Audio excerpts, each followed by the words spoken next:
Hi, my name is Melissa Garza, and welcome to Be Inspired, episode 5. In today's episode, I want to talk about putting yourself out there no matter what other people might think about you. This really relates to perfectionism. I've noticed a lot of my friends have really told me the same thing over and over again. They're not, they don't feel comfortable putting out any material because they don't think it's good enough or will ever be good enough. When people start to do something, or when you start to do something new, or whether it's, write a blog, or for me, start this video blog, or if I want to write a song or a play or whatever endeavor that I'm taking a part in, you're always going to start from some place. You may not be this amazing grand singer or songwriter, but you're going to start somewhere. And no matter what it is, you have a message that is in your soul personally that you need to get out and tell other people. And a lot of times I hear a lot of people holding themselves back. Well, I can't do it because it's just not going to be good enough. I can't do it because, maybe just people won't like it. Um, they hold themselves back from doing things out of fear. And I think the best thing to do is to really take a look at yourself and realize, there's a point where if you're putting out something really bad, um, I don't know, I really think if that's the best that you can do, you need to put it out there. You need to put yourself out there. If you want to be a performer, a writer, um, scientist, I don't know, whatever it is, you need to put yourself out there and be proud of who you are, because you know what, no one is going to be exactly perfect at one point, and then you're always going to need to start off as a practice. And like what I said earlier, in the last episode about meditation being a practice, that's how it is by putting yourself out there, doing something new, being consistent with it. And no matter if it's good or bad, the important thing is you're putting yourself out there. You're creating some content that you're bringing forward from the collective consciousness that we all have access to. And with that access, and you as the writing instrument or the creation instrument of the information that's coming to you from whatever means, or if you believe that you're just creating it on your own means yourself, it's something that needs to be born. It needs to come out of you and live outside of yourself. You can't keep these thoughts in your mind. Like I was talking about, if you hadn't had a chance, go back and go back and watch last week's episode, not last week's, yesterday's episode, where I talk about setting a plan of action. But it's really important that you're not going to be hard on yourself, no matter what it is that you try to do. Even if, like, let's say, you want to reach out to some different mentors or something. It's really hard sometimes when you're really nervous and you don't know whether or not your email is going to even be looked at, or maybe your call is going to be answered. It's just that you just take the time and you make that call, and then you keep making the calls. You keep making the calls. You keep emailing. You keep asking.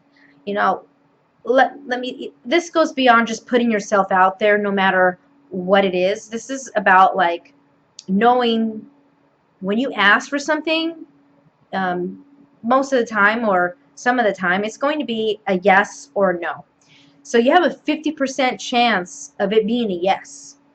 You have a 50% chance of it being a no.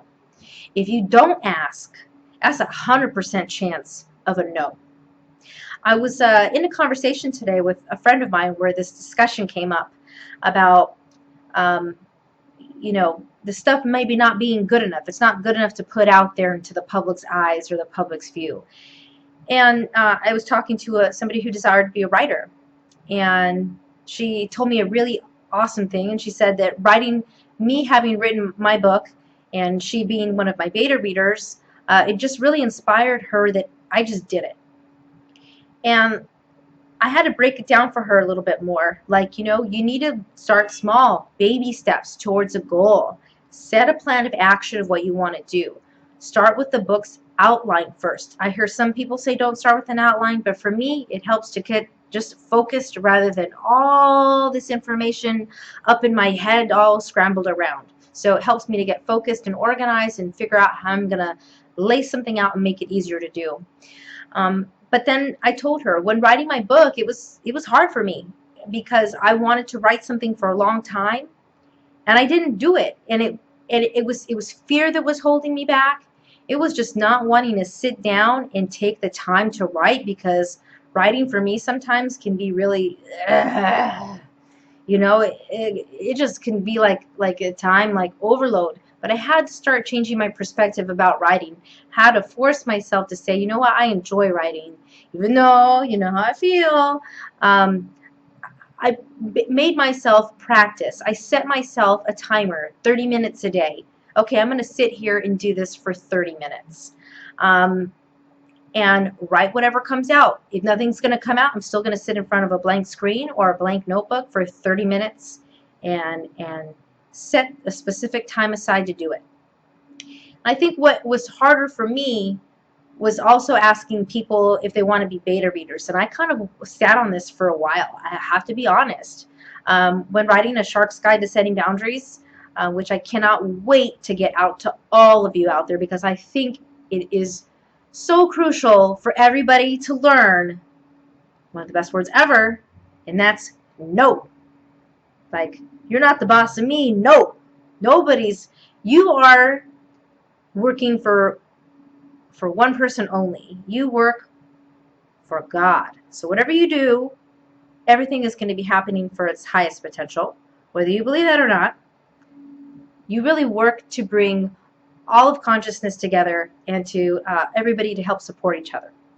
So, like I said, when I was writing this book, there was a lot of fear just asking people to read what I wrote. I was kind of nervous about what they would think about the book, what they would think about me, if I was a horrible writer. I mean, people came back and said that there were some grammar issues and stuff like this that really, rubbed them the wrong way. And I went back and made some changes, and I need to get myself a copy editor soon on this. But it was really encouraging, too, to have a lot of people read it. And from there, they actually said, I liked it. I felt like I learned some things. And that was very, very personal to me. I felt like no matter who this book actually gets out to in the end, where I hope it can get out and be an Amazon bestseller or New York Times bestseller, or even if I get an interview with Oprah, which would be amazing, out of my book and get into Oprah's book club, just for me to set that intention for myself and how big that I saw myself as a writer or being, no matter what my circumstances was. I wasn't going to let just it not being good enough or being shy or whatever get to me. I think it's important that each and every individual here on this planet is super unique. And everybody has unique gifts and talents and is so blessed with so much information to share with one another, of this giving, this reciprocity, this giving and receiving. And I think when we're able to help somebody else and lift them up out of wherever they are, and sometimes, I need to be helped and lifted up. It was so weird in this conversation I had today where I was like, I felt like writing on Facebook, I need help. And it's kind of like the help that you need from other people who are succeeding or getting stuff done and creating and doing something. It's not the kind of help. I mean, I was talking to her too. It's like you maybe ask your parents for help, but they might be just in your same bubble, your same area of influence. You need to exit your area of immediate influence and expand even greater than that. Because once you start expanding and you start giving yourself new ideas from the consciousness, and you're learning more. So I think one of the biggest things is to really ask for help, because if you're not going to ask for any help at all, the answer is going to be no. You're not going to be any help, and you're going to stay in the same position. And sometimes even if somebody calls you and asks for help, maybe there might be something that happens where you You learn from that interaction and you gain something from that interaction. And it even puts you in a higher headspace. It was certainly like my interaction today. It wasn't what I was expecting. And I do think it put me in a more focused space. Like I said, I've been really confused about what to do for work and how I'm going to move on and find some satisfaction and fulfillment. And I really do believe now, after this conversation, I have to make getting this book completed and published a goal, and getting it out there, getting an audience, which is you, excited about reading it and excited about, learning how to set proper boundaries with people, how to tell people no. But also, again, in my book, it's not just about just saying no. It's about learning more about yourself and learning what excites you, what drives you, what are the things that you want to put into your life to help you grow. Because when we're not growing, we're stagnant, and then we're really, really, really not helping our souls. Unless you're content with it, and I'll be all minds. If you're okay with your life and the way things are going, be happy with it. If you're going to be happy, be happy. But if you feel like you want more, there's more out there to you. You just have to go and ask. You have to go and be a part of something bigger or greater than yourself. So having this conversation with her really made me feel like, okay, I need to get this this set aside so I can get my book editor and get the layout done and get this book published. So that is going to be, I guess, a goal that you're hearing in my video journal here is I'm going to set is to get my book completed. So that's where I'm going to be focusing a lot of my efforts on. Also still focusing a lot of efforts on finding the right opportunity for me to be of service in a work career type setting, work job setting.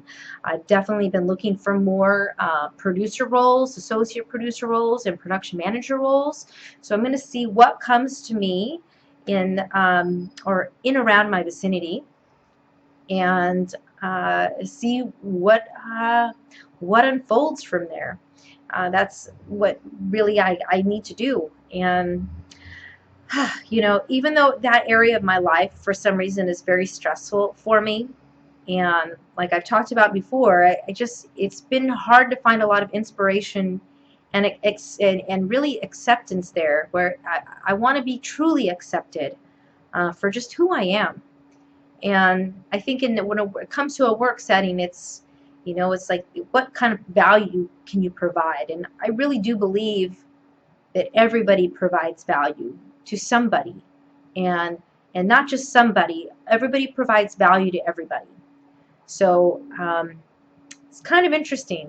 There's times when I look at life and I walk down the street, and I think sometimes a lot of this, it almost seems like life sometimes is a simulation. Like we're all in this computer simulation, and the same people are in the same spaces. I've kind of noticed that here where I live. There's been like more of a surge of homelessness in the area, or there's certain people that I always run into taking the subway or the bus or something like that. And I kind of, I don't know, sometimes I always see like, oh, that person's always walking back and forth in this area. And I was like, that's interesting. I don't know, it just feels like something is it's a simulation of life. And I'm wondering, is this because, patterns and people's patterns of doing things, I'm part of somebody's simulation.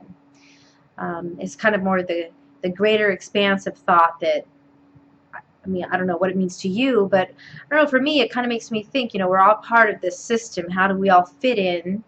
And how do we all serve the system, but yet all work together very, very hard to change the status quo of the system? How can we change the perception of people in the system? And I think that that's definitely very, very important to me. But once again, I just want to leave you with this, in which I feel is super, super, super important, is do not let fear hold you back for putting something out there in front of the public, wondering what if it's not good enough. It's just doesn't look great enough. The drawings aren't great enough, whatever. Who cares?